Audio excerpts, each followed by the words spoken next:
Presentiamo la prima serie ai blocchi, prima corsia già medagliato in passato ai criteri a Davide Guidolinti, Veneto in seconda corsia anche lui, pluricampione italiano giovanile in passato, nonché nazionale giovanile Gianluca Gazzalati in Veneto.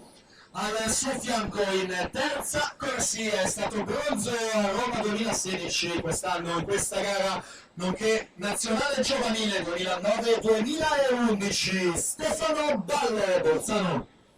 Al suo fianco in corsia numero 4 per il team Veneto è stato più volte medagliato ai giovanili e nazionale il Comen 2013, Giochi Europei di Baku 2015, Manuel Frigo.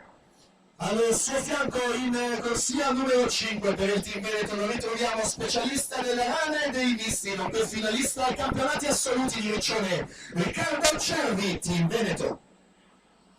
Al suo fianco in corsia numero 6 per il team Veneto, anche lui già medagliato ai giovanili nello stile libero e nella farfalla, finalista a Riccione agli assoluti, Davide Casarin.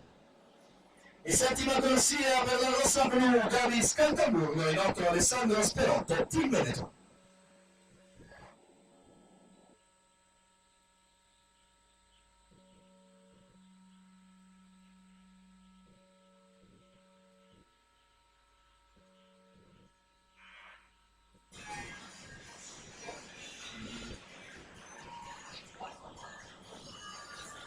Intanto invitiamo i ragazzi maschi dei 50 d'orso a presentarsi in camera di chiamata. Ragazzi maschi 50 d'orso, intanto siamo all'epilogo con questa serie numero 2 con Marcati in seconda corsia che si impone 1,53,97, resta davanti Ceccon che ha vinto la terza serie. Noi ci siamo con la prima serie maschile.